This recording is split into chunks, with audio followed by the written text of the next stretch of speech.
Hi everyone, welcome back to my YouTube channel. If this is your first time here, welcome. My name is Gretel.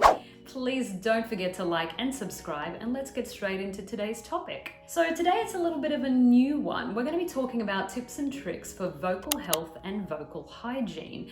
This is kind of an important topic for people like teachers, educators, fitness instructors, public speakers, performers, actors, musicians, singers, voice actors, basically anyone who uses their voice every day in a high demand setting. Now, I need to premise this video by saying I am not a licensed professional. I am not an ENT, a doctor, or a speech pathologist. I am studying my master's in speech language pathology, but most of my information today is based on me performing 8 shows a week professionally in musical theatre Broadway shows for the past 14 years. My background is I have a BA in music theatre from the Western Australian Academy of Performing Arts, known as WAPA. No, not a Whopper burger, but anyways. I've had a real extensive interest in voice science since I started professionally performing. Now, I've done roles such as starring as Sandy in Grease and Kathy Selden in Singin in the Rain, and I've also understudied and played the roles of Elphaba and Nessa Rose in Wicked the Musical, and also Elsa in Disney's Frozen. Today's topic: if you are experiencing any pain, discomfort, a consistent voice loss, or raspiness that just won't ease up, please go and see a professional. None of this information is going to be useful to you. You need some help and guidance on a professional level. So let's get into today's new topic. Now, before we begin, something really important is to understand the setup. You may already know this stuff, so I'll try to go as fast as possible. You have a windpipe that goes to your lungs, and you have a food pipe that goes to your stomach. At the top of the windpipe sits the vocal folds, or the vocal cords. Now, they are about the size of your thumbnail. When you ingest something, the epiglottis closes off the windpipe and closes off the access to the vocal folds, so that whatever it is goes down into your stomach via your food pipe. If anything was to go down the windpipe way, you would choke, you would cough, you would splutter, you would aspirate. So it's really important for you to understand that no matter what you ingest, whether it be a supplement, food, drink, or even a throat spray, that nothing is directly affecting the vocal folds at a vocal fold level. So with that understanding, let's get into this. First up, hydration. Pretty simple. You're gonna see this everywhere over Google. Everyone will say drink more water. I personally don't drink enough water myself, so I know that this is a really hard one to follow. You roll your eyes at it and you're like, oh, really? Why? Honestly, just drink more fluids. During scheduled shows, I always drink a supplement such as noon hydration, a hydration tablet, whatever you can find, an electrolyte-based tablet. This encourages me to drink more water, and also after I've perspired in certain dance routines and need to then re-sing, it kind of rejuvenates my body. I also drink organic throat coat from traditional medicinals. Now, this is my life savior. I have used this since 2010 religiously, and this is the original with slippery elm. That is the main ingredient that kind of makes this a different tea to most teas out there. Now, there is a version you can get without slippery elm, and it's kind of useless, I think. Let me tell you the ingredients. These are all organic. It's licorice root, slippery elm bark, licorice root dry aqueous extract, marshmallow root, and then you've got a proprietary blend of wild cherry bark, fennel fruit, cinnamon bark, and orange peel. Now, the other ingredient in this is the marshmallow root. Together with the slippery elm, that's the combination that makes a huge difference. Slippery elm is basically what the word is saying it's going to do. It's making your vocal tract slippery. Marshmallow root, there was a study in 2019 that basically sort of had some evidence behind it about it being good for respiratory conditions. It alleviated some swelling and irritation in the mucosa at a vocal fold level. So this is interesting. I also really enjoy drinking it. It tastes great. Be careful, don't have too much, it might upset your stomach. But it really encourages me to drink much more throughout shows and throughout the day. Now let's talk about steaming. Very controversial. Steaming works for some, not for others. I've actually surveyed a lot of my performing friends, and it's so individual as to what steaming does for one person.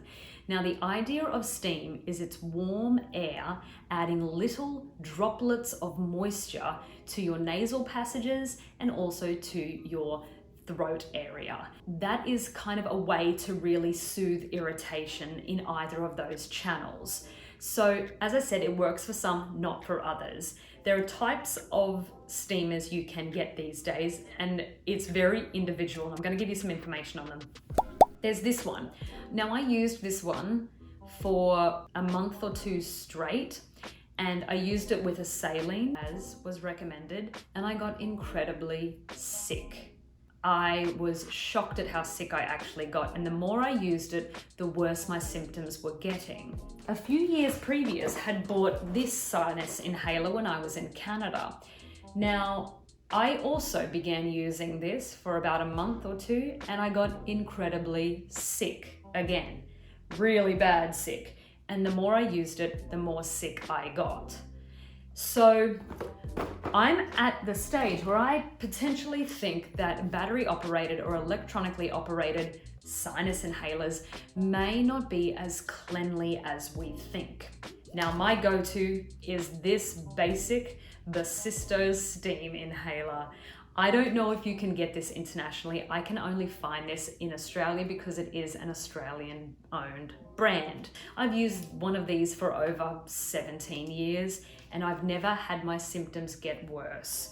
I can clean it out, 3 parts, sterilize it, and I'm in control of what's actually going on with the mechanism. Of course, it's not as high tech and it's not as pretty, but God, it's good. I have to swear by it. I recently bought this one. My Permist, my Pure Mist, I don't know. I haven't tried it yet. This is an electronic steam inhaler. It's expensive. It comes with its own sterile water. I've seen a lot of Broadway performers using this, and it obviously works. So it could work for someone out there. I've bought it, haven't used it. I'm scared because of my experience with the other ones. So moving on. Okay, let's talk about air conditioners. Turn it off. That's what I have to say. But I know some people cannot do that and don't have a choice. So let's talk about some options.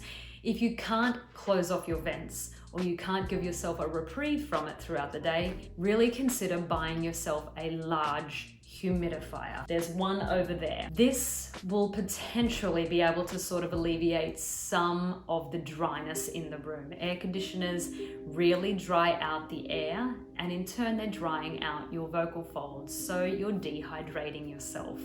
So consider buying a humidifier because that will be able to sort of help out with some of those symptoms you might be experiencing. Okay, let's talk lozenges. Be careful, read what's in your favorite lozenges. They may contain numbing agents, they may also have cough suppressants or cough expectorants. I really like Vocal Zone. Now these are really interesting and a little controversial. Some people really hate them. They have a very strong taste. Reason being is one of its main ingredients is myrrh tincture, licorice extract, menthol, and it's also got a lot of peppermint oil in there. So it's a strange little concoction. But what I find it does the most for me is post-sinus infection or cold or flu, it really opens up my sinus passages.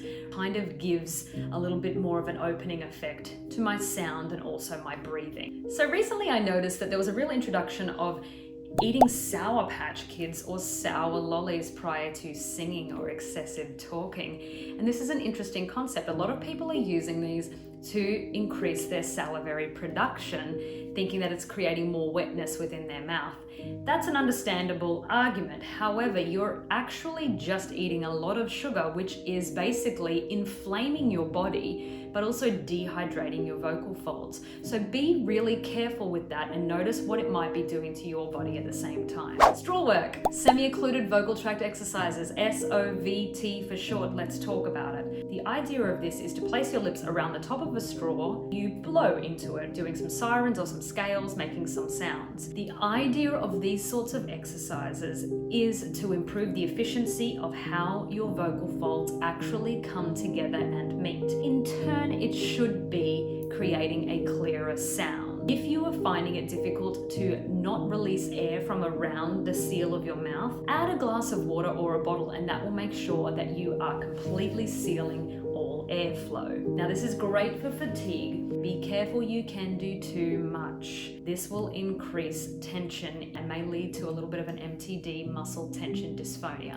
So be aware not to do too much straw work, but it certainly can alleviate some fatigue. Now let's have a moment for anti-inflammatories or painkillers. There is a lot of stigma around these types of medications. So we're talking Advil, things like ibuprofen or Nurofen, Tylenol, things like Panadol and paracetamol, and then we're also talking about generic aspirin. Now, ibuprofen and aspirin, these are anti-inflammatories. They have particular blood thinning agents that could predispose you to potentially vocal bleeds or vocal hemorrhages.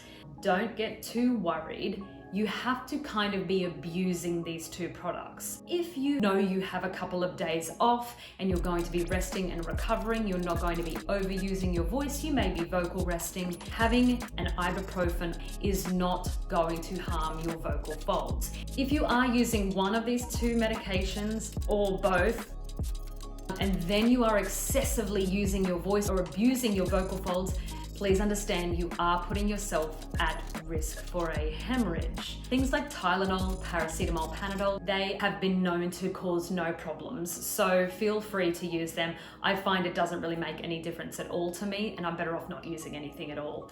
Let's talk about medications here, particularly antihistamines. This is a big, difficult situation. Antihistamines should try to be avoided. I know it's really difficult, especially when it comes to allergy season or just taking antihistamines in general because of allergies. They are dehydrators of your system. So make sure if you have to take antihistamines, drink so much water because it is stripping your mucosal layer of its moisture. That's what antihistamines are meant to do. So it's kind of a catch-22 there. So good luck with that one. I try not to take them at all. Now, throat sprays, there's so many of them. Really see the ingredients that are in the ones that you like personally. Just like lozenges, try to avoid the ones that have numbing agents in them or things like cough suppressants or expectorants. My number one throat spray, and there will never be anything better than it, and it is Singer's non-alcohol soothing throat spray, professional strength. This I have used since Greece 2013. I swear by it. The ingredients in this are yerba mansa, fresh stone root, licorice root, osha root, echinacea root, ginger root, and jack in the pulpit root. It tastes wild, but God, it has saved me on so many occasions, and I will never ever use anything else, and I will cry the day that they stop making it. So thank you for making this product. Let's talk about some foods. Now, everyone's body is individual and you will find what works for you. Coffee, it does dehydrate you. Sorry. I love my coffee and I will not have a coffee. So I always have my coffee in the morning and that's it. I limit it throughout the rest of the day because it is drying your vocal folds out because you're dehydrating your entire body. Now, tea such as black tea that contains tannins and also caffeine does have a dehydrating effect also, just like coffee. So be aware that if you are a big tea drinker, this could also be drying your voice out a little bit. Next one, alcohol. This is huge. Alcohol is an inflammant and it also dehydrates you, so you're doubling up everything there. There are also other types of foods that may cause a reaction, such as, for me, onion. It dries me out. It starts to take my voice. It's almost like what an antihistamine does to some people. Let's talk dairy. Now, dairy is an interesting one. There are a lot of people who claim that dairy actually increases mucus, and studies have shown that this is not actually true. I know, controversial. So scientists have studied that milk actually doesn't increase phlegm or the viscosity of phlegm. This comes down more to individuals. Some people have an allergic reaction to dairy, and so that will increase the feeling of mucus within their body. Then other people may have a reaction to dairy that increases their acid reflux, which in turn increases their phlegm. So this one's all individual. If it increases it for you, deal with it. If it doesn't, have all of the milk that you want. Okay, to round this up, because I could talk about this forever, rest. Rest and sleep is so important. You have to think about this, not only resting your body, but resting your vocal folds. They may need vocal rest, and that's something to consider. If you are fatigued, take a moment to really appreciate the wonderful things that your voice has done for you over the week and celebrate it by staying quiet. That's how I used to think about it. Also, in saying all of this information, it's really important to consider that there may be some other things impacting the reasons why you are fatigued. So really think about singing technique to make sure that you are getting checked in with maybe a singing coach or a voice coach or just a voice specialist in general, because you may be using your voice in really inefficient ways. So I hope that you've enjoyed this video today, and I hope someone somewhere has found this a little bit useful, maybe answered a few questions, or maybe it just got you thinking about your own voice. Again, all of these tips and tricks have been established over years and years and years of doing 8 shows a week, many shows. Really getting to know my body and my voice. You too might need to do a bit of trial and error to find out what it is that may work for you. Please like, subscribe, and comment below. Tell me what you think. Maybe you have a question, or let me know what you'd like my next video to be about. In the meantime, I hope you stay safe and well, sending so much joy to everyone. Bye.